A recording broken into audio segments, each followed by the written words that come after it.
তোকে আজ মেরেই ফেলবো আমি। তুই আমার হাত থেকে আর বাঁচতে পারবি না। না না, তুমি এটা করতে পারো না, প্লিজ।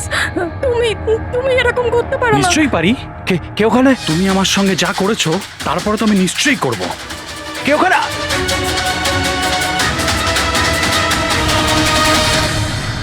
বাঁচাও বাঁচাও, প্লিজ প্লিজ হেল্প, বাঁচাও। তুমি এটা করতে পারো না, প্লিজ। কেউ আছো? কেউ আছো? বাঁচাও, please please help, please please বাঁচাও। ওখানে কে আছে? প্লিজ হেল্প হেল্প, কেউ বাঁচাও আমাকে, প্লিজ। কেউ আছো? কেউ আছো? প্লিজ বাঁচাও আমাকে, প্লিজ হেল্প, কেউ আছো? শোনো শোনো, প্লিজ, লেগে যাবে আমার। এই কি করছো? এই তোমার হাতে ওটা কি?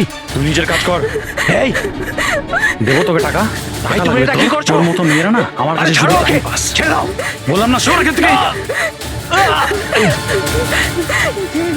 গান ছাড়, গান ছাড়, লেগে যাবে বলছি। গান ছাড়, গান ছাড়।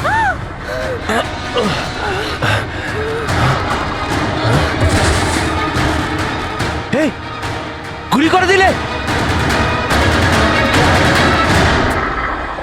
গুলি করে দিল। হ্যাঁ, খুন খুন করেছে, খুন করে দিয়েছে পুলিশ, খুন করেছে পুলিশ। এই আরেকটা গুলি কে চালালো?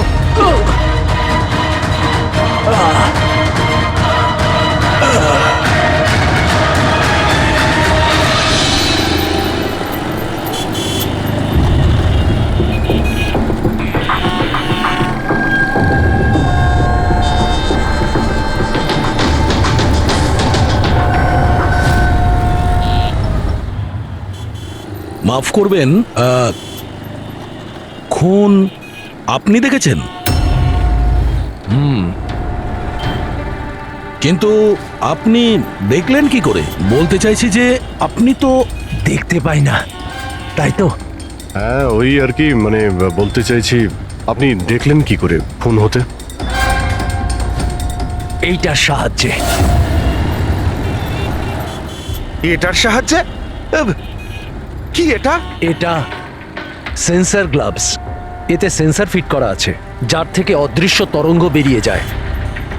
ওই তরঙ্গের সামনে যা কিছু থাকে ওতে ধাক্কা খেয়ে ওগুলো ফিরে আসে। তাতে আমি জানতে পারি যে আমার সামনে কি হচ্ছে। মানে এক প্রকার এটা আপনার চোখের কাজ করে? হ্যাঁ, আপনি সেটা বলতে পারেন। আরে কিন্তু এটা এটা কি করে হতে পারে? হতে পারে। এক মিনিট, আপনি আপনি একজন মহিলা, আপনি চুল বেঁধে রেখেছেন। স্যার, এটা তো ইনি আন্দাজেই বলছেন। আর আপনি আপনি বেশ গোলগাল দেখতে, হেলদি ইয়াং বয়। এটা তো ভুল বলেননি, দিন দিন তো মোটা হচ্ছ। ওয়েট তো চেক করেছিলাম স্যার, একটু কমও দেখাচ্ছিল। আপনি বলছেন যে এই ডিভাইসের সাহায্যে আপনি দেখেছেন কাউকে খুন হতে? একটা মেয়ের খুন হয়েছে স্যার, তাকে গুলি করা হয়েছে, গুলি। কোথায়? আই মিন এখানেই কাছাকাছি? না, এখানে নয়, এই এই জায়গাটা একটু এবড়ো খেবড়ো। ওটা খুব স্মুথ ছিল, ওখানে সিঁড়িও ছিল না। আচ্ছা, আপনি ওই জায়গা থেকে এখানে কি করে এলেন? জানি না, ঘটনাস্থলে কেউ আমাকে এখানে পিছন থেকে মারলো, আর তারপর আর কিছু জানি না। চোখ খুলে দেখলাম আমি এখানে। সঞ্জীব বাবু, কাল রাতে কি হয়েছিল আপনি আপনি ডিটেলসে বলুন আমাদের। আসলে আমি কাজ থেকে ফিরছিলাম, আর তখন আমার অটোটা একটা সিগন্যালে দাঁড়ায়। হে হে, এই ওদিকে কি, ওদিকে কি কি? আরে ভেতর থেকে তুমি একটা মেয়ের চিৎকার শুনতে পেলে না? মেয়ের চিৎকার? কি বলছেন কি আপনি? ও, বের বললো। কি বলছেনটা কি আরে আপনি? আচ্ছা নাও, এটা তুমি রাখো রাখো। ঘটনাস্থলে আমি যখন পৌঁছলাম তখন দেখলাম যে একটা ছেলে আর একটা মেয়ে ছিল। ছেলেটার হাতে পিস্তল ছিল, গান। দুজনে ঝগড়া করছিল, ধস্তাধস্তি হচ্ছিল। খুন করেছে পুলিশ। এই আরেকটা গুলি। ব্যাস, যখন আমার চোখ খুললো তখন ওই ছেলেগুলো আমার গ্লাভস চুরি করবার চেষ্টা করেছিল আর আমি ওদের ধরে ফেলি।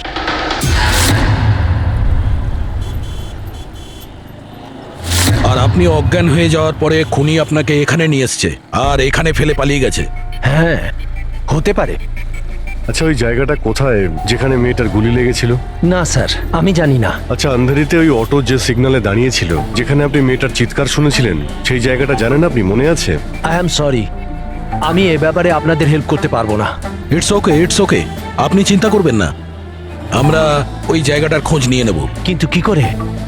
ওই অটো ড্রাইভারকে জিজ্ঞাসা করব। এত বড় শহরে ওই ড্রাইভারকে আপনি কোথায় খুঁজে পাবেন স্যার? পেয়ে যাব। ওদের নেটওয়ার্ক খুবই ফাস্ট, সারা শহরে ছড়িয়ে আছে, পেয়ে যাব। ওনার নাম, ঠিকানা বা অন্য কিছু জানেন আপনি?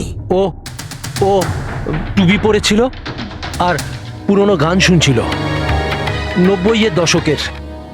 আর ওর অটোতে আগুন নেভানোর যন্ত্রও লাগানো ছিল।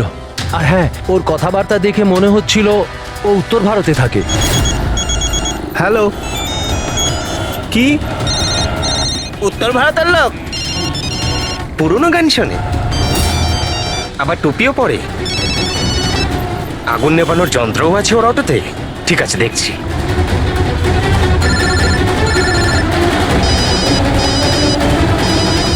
হ্যালো। হ্যালো রাজু, হ্যাঁ ভাই। সিআইডি অফিসারেরা একজন অটো চালককে খুঁজছে যে টুপি পরে আর ওর গাড়িতে নাকি একটা আগুন নেভানোর যন্ত্র লাগানো আছে। টুপি ঋষিদ হবে ভাই। হ্যাঁ রাজু, বল। ঋষিদ, কাল রাতে কি আন্ধেরির কোনো সিগন্যালে ছিলিস? হ্যাঁ ছিলাম তো, বল। ওখানে কোনো প্যাসেঞ্জার নেমেছিল নাকি? হ্যাঁ, কিন্তু ও তো অন্ধ ছিল। কি হয়েছে নাকি বল? আরে ওর সাথে একটা দুর্ঘটনা ঘটে গেছে। সিআইডির লোকেদেরকে নিয়ে এসেছে, তোর সাথে দেখা করতে চায়। সিআইডি? সঞ্জীব বাবু, দেখে বলুন তো যে এই অটোওয়ালা কিনা। মনে পড়ছে কিছু আপনার? হ্যাঁ স্যার, ইনিই তো ছিলেন। হ্যাঁ, এই ছেলেটা। স্যার, আমি কিছু করিনি স্যার, আমি কোনো চিৎকার শুনিনি স্যার। হ্যাঁ স্যার, ইনি চিৎকার শুনেছিলেন, কিন্তু আমার স্ত্রী অসুস্থ ছিল, আমার হসপিটাল যাওয়ার ছিল, তাই আমি ওনাকে ছেড়ে চলে গেছি। আরে ভয় পেও না, তোমায় কেউ কিচ্ছু বলবে না। তুমি বলো এই লোকটাকে তুমি কোথায় নামিয়েছিলে? এই তো এই সিগন্যালে ছেড়েছি স্যার। তারপর ওই সিগন্যাল থেকে কোন দিকে গিয়েছিলেন উনি? এই সামনের গলিটার মধ্যে স্যার। ঠিক আছে, তুমি যাও। Thank you very much, thank you. আসুন। আসুন সঞ্জীব বাবু। অটোওয়ালা আপনাকে এই গলির মধ্যে আসতে দেখেছিল। এখানে দুটো রাস্তা আছে, একটা এটা আর একটা ওটা।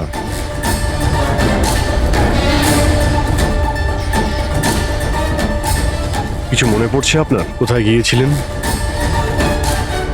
সঞ্জীব বাবু, একটু মনে করে বলুন যে আপনি এর মধ্যে কোন গলিতে গেছিলেন?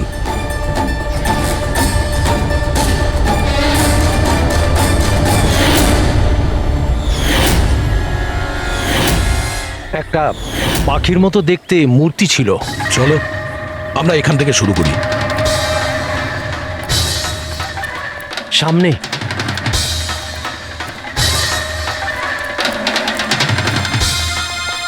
স্যার, এই দেখুন। সঞ্জীব বাবু, দেখুন তো এই মূর্তিটাই কিনা। হ্যাঁ হ্যাঁ, এটাই। অভিজিৎ স্যার, মূর্তি। গুড। এই যে এইটাই। আচ্ছা, এরপরে সঞ্জীব বাবু, এরপর মনে আছে আপনি কোথায় গিয়েছিলেন? 3টে গোল দেখতে পেয়েছিলাম। তোমরা ওই দিকটা দেখো, আমরা এদিকে যাচ্ছি।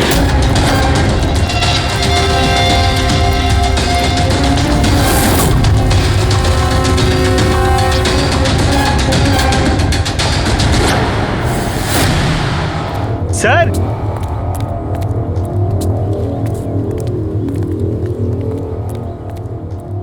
হ্যাঁ, এটা রাউন্ড শেপ, একটা নিচে আর একটা। এরপর এরপর এরপর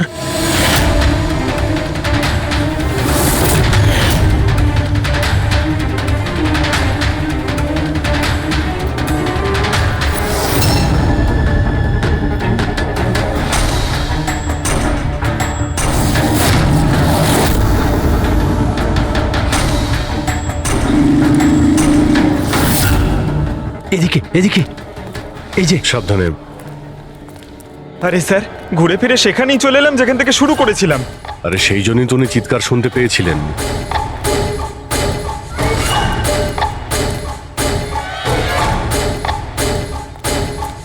স্যার এই জায়গাটা একেবারে জনবসতির মাঝখানে, তাহলে গুলি চলার আওয়াজ কেউ শুনতে পাইনি কেন?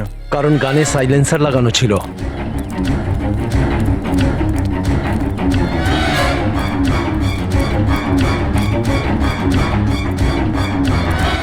আসুন, একটা স্টেপ আছে, সাবধানে।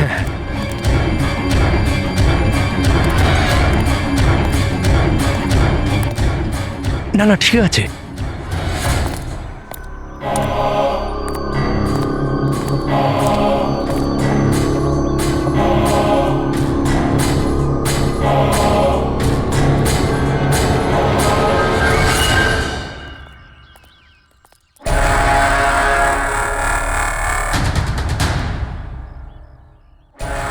কি হলো?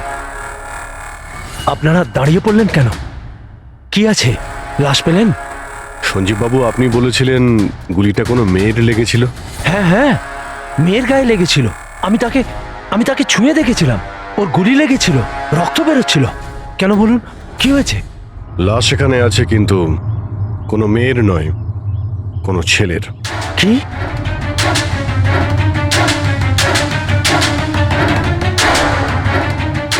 Is dead. মনে হচ্ছে সেই যে ওই মেয়েটাকে মারার চেষ্টা করেছিল। স্যার, ওনার কথা অনুযায়ী এখানে দুটো গুলি চলেছিল। হয়তো হয়তো এই দ্বিতীয় গুলিটায় মারা গেছে।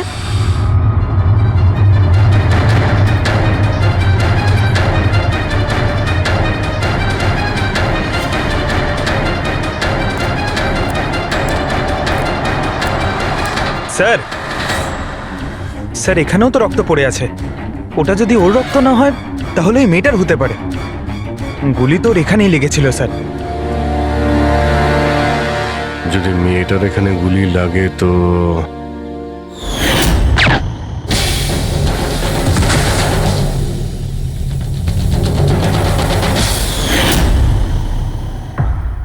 আপনি বললেন যে আপনার মাথায় পিছন থেকে কেউ মেরেছিল, তো সেটা দ্বিতীয় গুলি চলার পরে আপনার লেগেছিল নাকি সেটা চলার আগে? না না, দ্বিতীয় গুলিটার পর মেরেছে। স্যার কি হচ্ছে এসব? কিছু বুঝতেই পারছি না। স্যার, রক্ত তো অনেক বেরিয়েছে। ওই মেয়েটা নিশ্চয়ই আহত। স্যার, না তো কোনো মোবাইল পেয়েছে, না ওয়ালেট, কোনো আইডেন্টিফিকেশন নেই। আর স্যার, ওর হাত আর আঙুলে যে চিহ্ন আছে সেগুলো দেখে মনে হচ্ছে কেউ যেন ঘড়ি আর আংটি চুরি করে নিয়েছে। আচ্ছা, এদের দুজনকে ছিনতাইয়ের উদ্দেশ্যে মারেনি তো? আগে এটা খোঁজ নিতে হবে যে মেয়েটা কোথায়। যদি আহত হয় কোনো হসপিটালে থাকবে, আর যদি মারা যায় তাহলে খুনি ও লাশ গুম করার চেষ্টায় রয়েছে। মিসিং পারসন ব্যুরোতে খোঁজ নিয়ে দেখো তো এর ব্যাপারে কিছু জানতে পারা যায় কিনা। বস, ক্রাইম স্পটে ওই জায়গাতে মাটির ওপর যে রক্ত পাওয়া গেছিল, ডিএনএ টেস্ট অনুসারে ওই রক্তটা কোনো মেয়ের। আসলে এই মেয়েটা ওই সময় ওখানে উপস্থিত ছিল না যখন তোমরা গেছিলে, কিন্তু ক্রাইম যখন হয়েছিল তখন ওই মেয়েটা নিশ্চয়ই ওখানে ছিল। আর স্যার, দুর্ঘটনার সময় রাত 11টা থেকে 1টার মধ্যে। ঠিকই তো আছে। সঞ্জীবও তো ওই সময় ছিল 11:30 নাগাদ। হ্যাঁ স্যার, আর সঞ্জীব বাবুকে অজ্ঞান অবস্থায় সেখানে রেখে দেয় যেখান থেকে আমরা ওনাকে পাই। আরো একটা কথা স্যার, দুটো গুলি চলেছিল। মেয়েটার গুলি লেগেছিল আর ও ওখানেই অজ্ঞান হয়ে পড়ে গেছিল সঞ্জীব বাবুর কাছেই। তারপরে স্যার দ্বিতীয় গুলিটা করা হয়েছিল যেটা ছেলেটার লেগেছিল। তার মানে সঞ্জীব বাবু ছাড়াও ওখানে আর কেউ ছিল যে ওই আহত মেয়েটাকে ওখান থেকে নিয়ে গিয়েছিল আর সঞ্জীব বাবুকে ওই ফুটপাতে ফেলে গেছিল। স্যার, আমি আশেপাশের এলাকায় খোঁজ নিয়েছি। ওখানে কেউই কোনো ছেলে এবং মেয়েকে আসতে বা কোনো আহত মেয়েকে ওখান থেকে যেতে দেখেনি। আচ্ছা, সালুকে একটা কথা বলো, যদি খুনি সঞ্জীবকে ক্রাইম সিন থেকে তুলে নিয়ে গিয়ে ওখানে যেখানে আমরা ওকে পাই, তাহলে হতে পারে ওই লোকটার কোনো ট্রেসেস সঞ্জীবের পোশাকে আছে। খোঁজ নিতে পারবে কে ছিল সে? অবশ্যই খোঁজ দিতে পারবো। তাহলে খোঁজ নাও।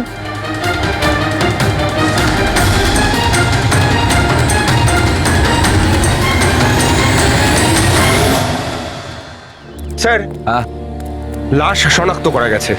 ওর নাম হলো অনিকেত স্যার, আর ওর বাড়ির লোকজনও হারিয়ে যাওয়ার রিপোর্ট লিখিয়েছিলেন। অনিকেত, দেখুন আপনার ভাই অনিকেতের বডি আমরা বন্ধ কারখানায় পেয়েছিলাম। আপনারা কি বলতে পারবেন উনি কেন এখানে এসেছিলেন? আপনার ভাইয়ের খুন হয়েছে। আশা করব আপনারা আমাদের কাছে কিছুই লুকোবেন না। যদি আপনারা সত্যি না বলেন তাহলে আমরা তো খুনিকে ধরতেই পারবো না। স্যার এরকম কিছু নয় স্যার, গত কয়েকদিন ধরে খুবই অদ্ভুত বিহেভ করছিল। অদ্ভুত মানে? প্রায় বাইরে থাকতো স্যার, সারাদিন। আমরা অনেকবার জিজ্ঞাসা করার চেষ্টা করেছি, কিন্তু কিচ্ছু বলতো না। গতকাল সকালেও 11টা নাগাদ চলে গেছিল। কোথায় গেছিল কিচ্ছু বলেনি। সারা দিন ধরে স্যার ঘরে ফেরেনি। সকালে উঠে দেখি সারা রাতেও বাড়ি ফেরেনি।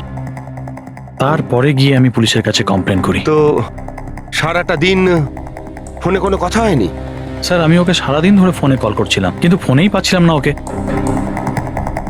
এরকম কবে থেকে চলছিল? স্যার জানি না কবে থেকে। গত কয়েক বছর ধরে তো সিঙ্গাপুরেই ছিল। এই তো কিছু মাস আগেই ইন্ডিয়া এলো, তখন থেকেই এরকমই বিহেভ করছিল। সিঙ্গাপুরে কি কাজ করতেন ইনি? ওখানে হোটেলে জব করতো। এ বিবাহিত ছিল? না স্যার, বিবাহিত ছিল না। কোনো মেয়ের সাথে এর সম্পর্ক ছিল? কারণ মরার আগে ও কোনো মেয়ের সঙ্গে ঝগড়া করছিল। জানি না স্যার, আমরা কিছুই জানি না এর কোনো মহিলার সঙ্গে কোনো অ্যাফেয়ার বা বন্ধুত্ব আছে কিনা, কিছুই জানি না। স্যার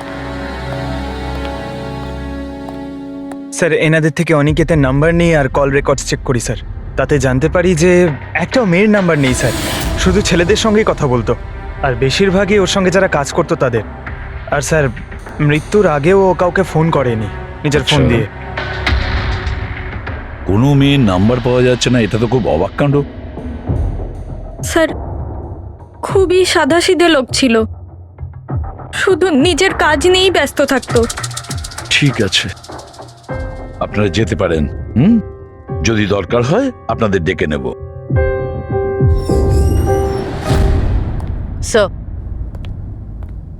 স্যার কালকে কারখানায় যাওয়ার আগেই অনিকেত সারা দিন একই জায়গায় ছিল।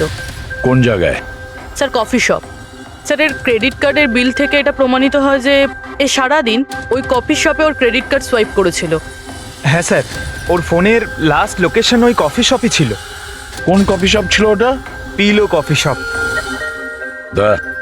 যাও ওই পিলো কফি শপে আর খোঁজ না ও সারাদিন বসে কি করছিল। স্যার,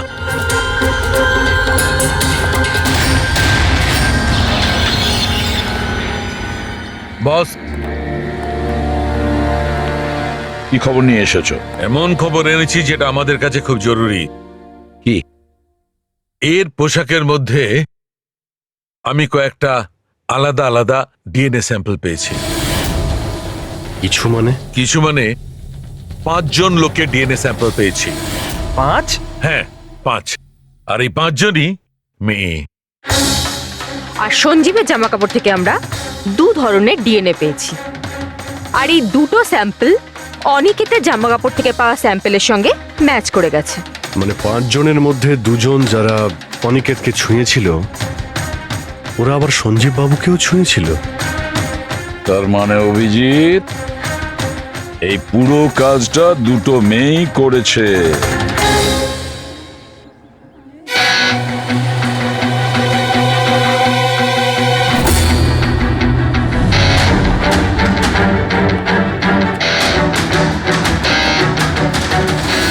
আচ্ছা, এই ছবিটা দেখুন, আপনি একে চেনেন? কালে সারাদিন এখানে আপনার ক্যাফেতেই ছিল। হ্যাঁ স্যার, এই কালকে সারাটা দিন এখানেই ছিল, আর রাতে এই ধরুন 10:30 আশেপাশে এখান থেকে বেরিয়েছিল। এ একা ছিল নাকি এর সাথে আরো কেউ ছিল? নিতু, এদিকে একটু এসো। এই ফটোটা একটু দেখো, এ কালকে এখানেই ছিল না? এনাদেরকে এটা বলো যে কালকে একা ছিল না, কারোর সাথে ছিল। ইনি তো অনিকেত।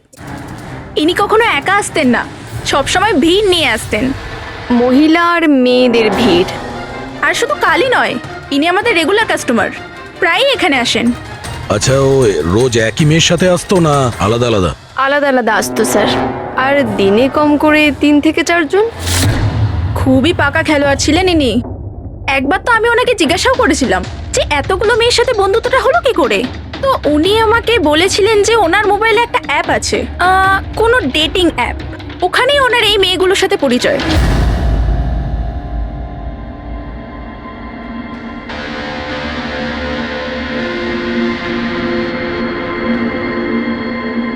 কিছু জানতে পেরেছো? হ্যাঁ স্যার, অনিকেতের ডেটিং অ্যাপের ব্যাপারে জানা গেছে। ওই অ্যাপটার নাম ম্যাচ আপ। Match up? এটা দুজনের সাথে বিয়ে দেওয়ার কোনো অ্যাপ নয় তো? হ্যাঁ স্যার, ওই রকমই কিছু। কিন্তু অনিকেত এই অ্যাপের ভুল ব্যবহার করেছে। ও এই অ্যাপের সাহায্যে এতগুলো মেয়ের সঙ্গে কন্ট্যাক্ট করেছে স্যার, আর ওদের সঙ্গে বন্ধুত্ব করেছে। আর মনে হচ্ছে বিয়েও কাউকেই করতে চায়নি, শুধুমাত্র টাইম পাস করছিল। এই অ্যাপে শুধুমাত্র চ্যাটিংই হয়, আর কারো নাম্বার এই অ্যাপে শো করে না স্যার। স্যার, আমরা অ্যাপ ডেভেলপ কোম্পানি থেকে 4টে মেয়ের ব্যাপারে খোঁজ নিয়েছি। অনিকেত যাদের খুব টাচে ছিল, ইনফ্যাক্ট মার্ডার হওয়ার দিনও ওদের সঙ্গেও ক্যাফেতে দেখা করেছিল। পুরবি কথা বলছে। প্রথম মেয়েটা হলো মোনা। হ্যাঁ, আমি দেখা করেছিলাম ওনার সাথে কফি শপে এই 4টে নাগাদ। কফি খেয়েছিলাম আর একটু কথাও বলেছিলাম আমরা।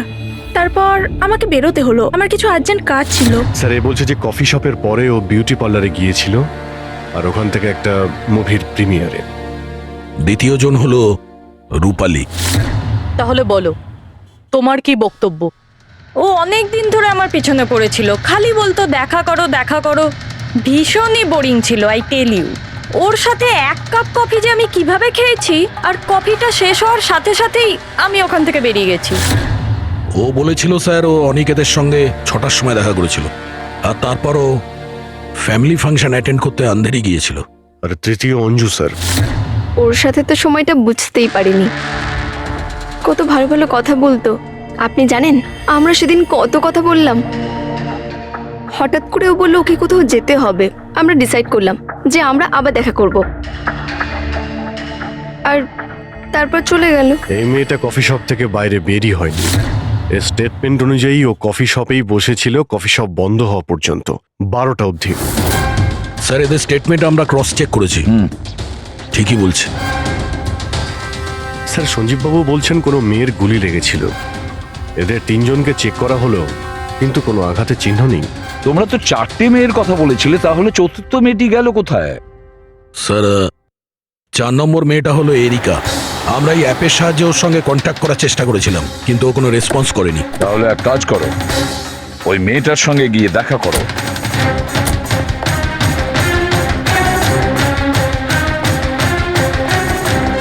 রজত, তাড়াতাড়ি রেডি হও। আর কত সময় নেবে? এতটা সময় তো মেয়েরাও নেয় না। আসছি বাবা, জাস্ট 2 মিনিট। Excuse me. হ্যাঁ বলুন, কাকে চাই? এরিকা। হ্যাঁ আমি, কিন্তু আপনারা? সিআইডি। সিআইডি? এসব কি? হ্যাঁ, কি হয়েছে স্যার? স্যার, কোনো প্রবলেম হয়েছে? আপনাকে আমরা মেসেজও করেছিলাম ম্যাচ আপ অ্যাপ থেকে। আপনাকে সিআইডি ব্যুরোতে আসতে বলেছিলাম, আপনি আসেননি, তো আমাদের আসতে হলো। Match up app? এটা কি? Dating app. Dating app?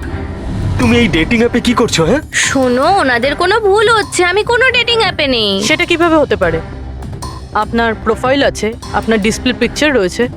শুনুন, আমি একজন বিবাহিতা, আমি কোনো ম্যারেজ সাইট বা ডেটিং অ্যাপে নেই। ইনি আমার হাজব্যান্ড রজত, আর আমি ওনার সাথে বিয়ে করে খুব হ্যাপি। আমার এসব করার কোনো প্রয়োজন নেই। ম্যাডাম, আপনি যদি সত্যি বলেন তাহলে এটা কি? আপনার প্রোফাইলে এই ডেটিং অ্যাপে কি করে? দেখুন, আমি সত্যি বলছি, আমি জানি না এটা কি। আমি এরকম কোনো প্রোফাইলই বানাইনি। তো আপনি এটা বলতে চাইছেন যে আপনার নামে কেউ ফেক আইডি বানিয়েছে? আচ্ছা, আপনি কোনো অনিকেত নামে কাউকে চেনেন? অনিকেত? এই লোকটা? না স্যার, আমি একে চিনি না। স্যার, কি করছেন আপনারা? কেন আমাদেরকে ডেকেছেন? আমরা আপনাদের বলিনি, কিন্তু অনিকেত, যার সঙ্গে আপনারা কফি শপে দেখা করেছিলেন, ওর খুন হয়ে গেছে ওই রাতেই। কিন্তু স্যার, আমরা ওকে কেন মারবো? আমরা তো ওকে ঠিকমতো চিনতামই না। ইনফ্যাক্ট এই ঘটনার কিছুদিন আগে তো ওর সাথে চ্যাট হয়েছিল আমার অ্যাপে। হ্যাঁ, আর ওই দিনই তো আমি প্রথমবার দেখা করেছিলাম ওর সাথে। আর আমার সাথে তো ওর সেরকম কোনো শত্রুতাও ছিল না। আর আমি তো ওই অ্যাপেই নেই, এমনকি আমি ওকে চিনিও না। ওই অ্যাপের প্রোফাইলে আপনার পার্সোনাল পিকচার ছিল, সেই পিকচার আপনার ফোন থেকেই নেওয়া হয়েছিল। কোনো স্ট্রেঞ্জারের কাছে আপনার ছবি কিভাবে আসবে? ম্যাম, আমি জানি না আমার ছবি কিভাবে ওর কাছে গেল। আমার ফোন কিছুদিন আগে হারিয়ে গিয়েছিল। ফোন চুরি হয়ে গেছে? কোথায়? স্যার ঠিক জানি না, মনে পড়ছে না। কোনো ব্যাপার না, আপনারা কিছুক্ষণের জন্য আমাদের সাথে কোঅপারেট করুন, আমরা জেনে যাব খুনিকে। ফ্রেডি,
সঞ্জীব বাবু, এদের মধ্যে কেউই না যে ওদিন ঘটনাস্থলে ছিল? এদের মধ্যে কেউ নয়। ঠিক আছে, আপাতত আপনারা যেতে পারেন। Thank you.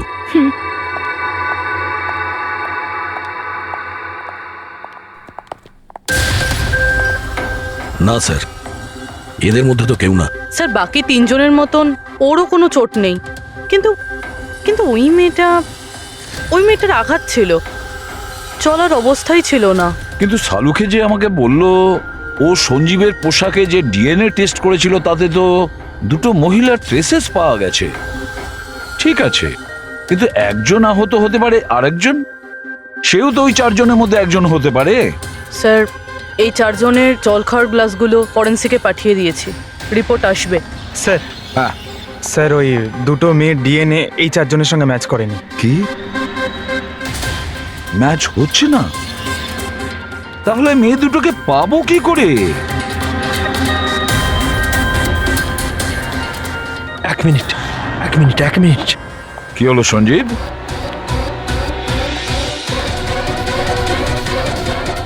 এসিপি স্যার, আমি এই গন্ধটা চিনি। গন্ধ? আমার আফটার শেভ মনে হয় স্যার। না না, এটা ওই গন্ধ যেটা আমি ঘটনাস্থলে পেয়েছিলাম, একদম ওটার মতো। কফি আর চা?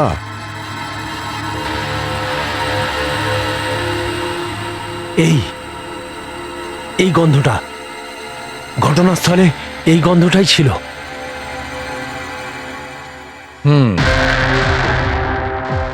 আর আমি পঙ্কজের জামার হাতার ওপরে কফির দাগ পেয়েছি। হ্যাঁ স্যার, ওই সকালে কফি বানাচ্ছিলাম না, তাই একটু পড়ে গেছিল। তার মানে ডক্টর সালুখে ওই ক্রাইম সিনে কফি আর চায়ের মিশ্রিত একটা গন্ধ ছিল। ক্রাইম সিনে না খুনির কাছে? চা আর কফির মিশ্রিত কোনো স্মেল তখনই আসে যখন সে বারবার চা আর কফি বানায়, যেমন কোনো কুক বা কেউ কফি শপে কাজ করলে, যেমন পিলো কফিতে। পুরো একটা কাজ করো, এরিকাকে জিজ্ঞেস করো যে ওর ফোন পিলো কফি শপের আশেপাশে হারিয়েছিল কিনা।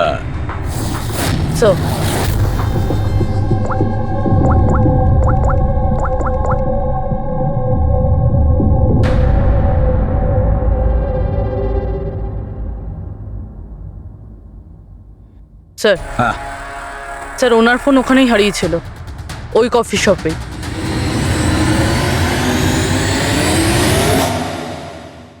এই মেয়েটা এখানে প্রায়ই আসে না? হ্যাঁ, এনাকে দেখেছি তো এখানে। এর ফোনটা হারিয়ে গেছে। তো এর ফোনটা যখন হারিয়েছিল এখানে ডিউটিতে কে ছিল?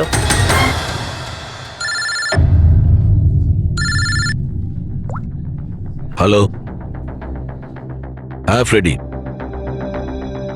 ও গুড, ঠিক আছে, আমরা এক্ষুনি ওখানে পৌঁছচ্ছি। পুরবি, স্যার ফ্রেডির ফোন ছিল। ওই হসপিটালটার খোঁজ পাওয়া গেছে যেখানে ওই আহত মেয়েটা ভর্তি আছে। স্যার ওই মহিলাই যে অনিকেতের খুন করেছিল? হ্যাঁ ওই মেয়েটা। আমাদের এক্ষুনি ওখানে যেতে হবে। স্যার আমাদের এখন বেরোতে হবে, কিন্তু যতক্ষণ অবধি জিজ্ঞাসাবাদ কমপ্লিট না হচ্ছে কেউ কফি শপ থেকে বেরোবে না।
এক্সকিউজ মি, আমি এক্ষুনি আমার বোনকে ডিসচার্জ করাতে চাই। আপনি এক্ষুনি ডিসচার্জ পেপার তৈরি করুন তাড়াতাড়ি। ডিসচার্জ? কিন্তু উনি তো এখনো কোমায়। দেখুন আমার এসব জেনে কোনো কাজ নেই, আমাদের এক্ষুনি এখান থেকে বেরোতে হবে। আপনি তাড়াতাড়ি করুন please। এভাবে কি করে ডিসচার্জ করে দিই? ওনার প্রাণের থেকেও কি এমন বেশি জরুরি? দেখুন আমার এত তর্ক করার কোনো সময় নেই, আপনি আমার সঙ্গে তর্ক করবেন না। তাড়াতাড়ি করুন প্লিজ, যেটা বললাম সেটা করুন।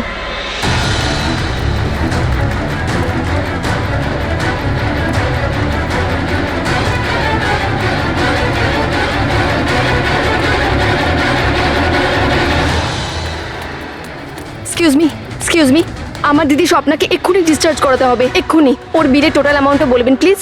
Excuse me. মনে হয় খুব তাড়া আছে তোমার।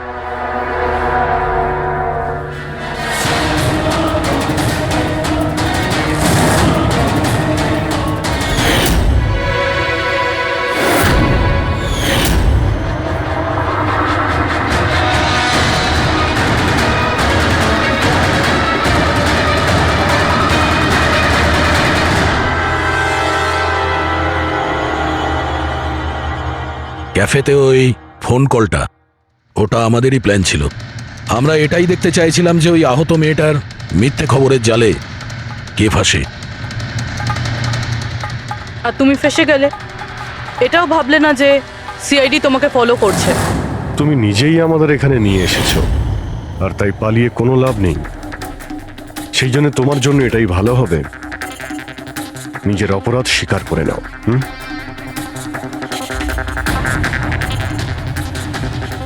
অনিকেত আমার দিদিকে জীবন্ত অবস্থাতে মেরে ফেলেছিল।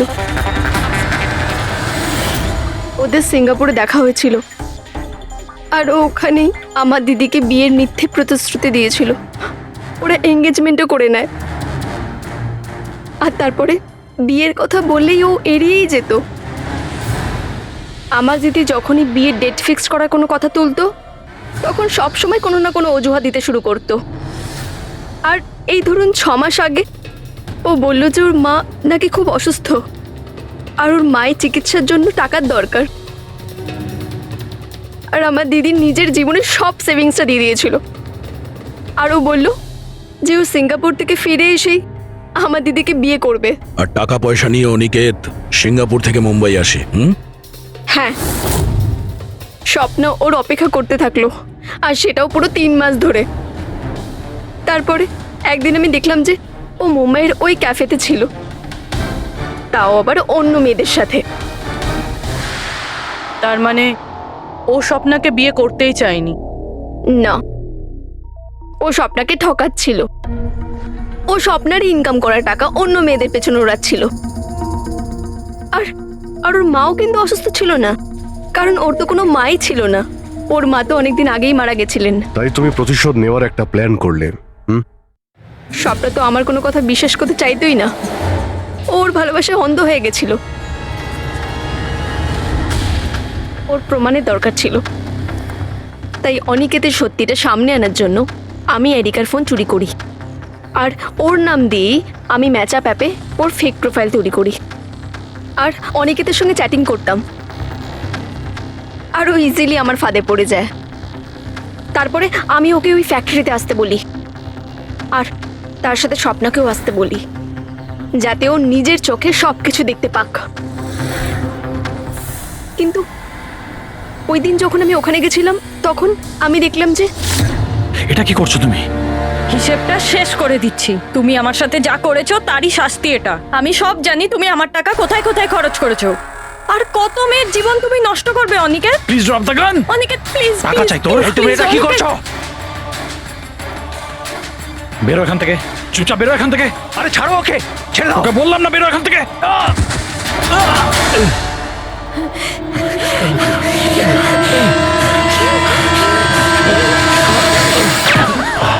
এই, গুলি করে দিলে, গুলি করে দিল।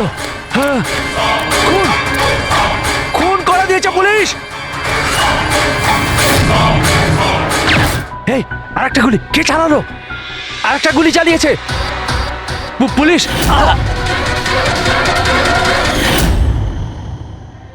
তুমি জানো, অনিকেতের লাশ পর্যন্ত আমাদের ওই সঞ্জীব বাবু পৌঁছে দিয়েছিলেন।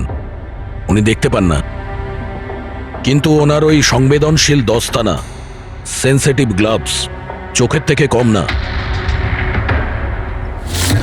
প্রতিশোধ নেওয়ার জন্য তুমি অনিকেতকে খুনই করে দিলে, কিন্তু এখন তো সারা জীবন জেলেই কাটবে। আর তোমার বোন স্বপ্না, যার জন্য তুমি এই সব করলে, সে তো আগে থেকেই কোমাতে রয়েছে। আর যেদিনও কোমা থেকে ঠিক হবে, সেদিন তোমার কাছেই যাবে, জেলের গরাদের পিছনে।